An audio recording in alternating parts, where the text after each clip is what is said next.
ஒரு அருமையான பதிவு பார்க்க போறோம். த பேரபுல் ஆஃப் பைப்லைன் என்ற ஒரு புத்தகத்திலிருந்து அருமையான ஒரு கதையை பார்க்க போறோம். வணக்கம் நண்பர்களே.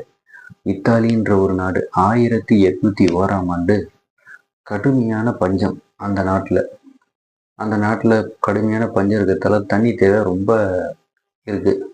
அதனால அந்த ஊருக்குள்ள இருக்கிற அரசர் என்ன சொல்றாரு, இந்த தொட்டியில யாரெல்லாம் 100 குடம் தண்ணி எடுத்து வந்து ஊத்துறீங்களோ அவங்களுக்கு டெய்லி 10 ரூபா தரப்போடுன்னு சொல்றாங்க.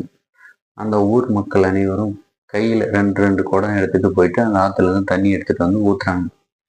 இதே மாதிரி 2 நண்பர்கள், ஒருத்தர் பேர் வந்து குமார், இன்னொருத்தர் வந்து ராம், 2 பேரும் டெய்லி அந்த ஆற்றுல போயிட்டு தண்ணி 2 கையிலையும் எடுத்துட்டு வந்து ஊத்துறாங்க.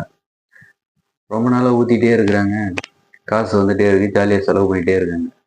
இதில் குமார்ன்ற ஒரு நண்பர் என்ன பண்ணுறாரு, இதே வேலையை செஞ்சிட்டு இருக்கோமே, ரொம்ப போர் அடிக்குது அப்படின்னு சொல்லிட்டு அந்த ஆற்றுல இருந்து இந்த தொட்டி வரைக்கும் பழுப்பு லைன் போடலாம் அப்படின்னு சொல்றாரு.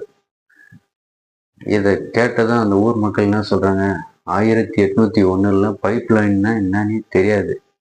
அப்ப அந்த மக்கள்லாம் எவன் ஒரு பைத்தியக்காரன் என்னதோ ஒன்று போட போறேன்னு சொல்றாங்க.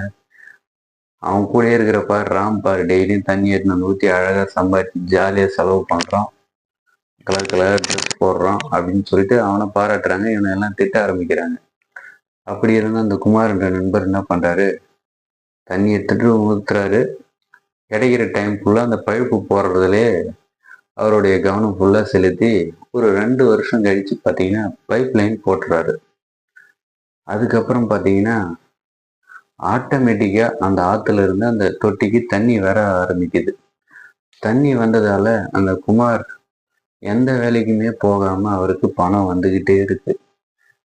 அப்புறம் பார்த்தீங்கன்னா அந்த நாட்டு அரசர் சொல்கிறாரு, இதுக்கப்புறம் கையில் எதுக்கு நீங்கள் தண்ணி எடுத்துகிட்டு வரீங்க, பழுப்பு தண்ணி வருது அப்படின்னு சொல்லிட்டு அந்த ராம்ன்றவரை வேலையை விட்டு நீக்கிறாரு.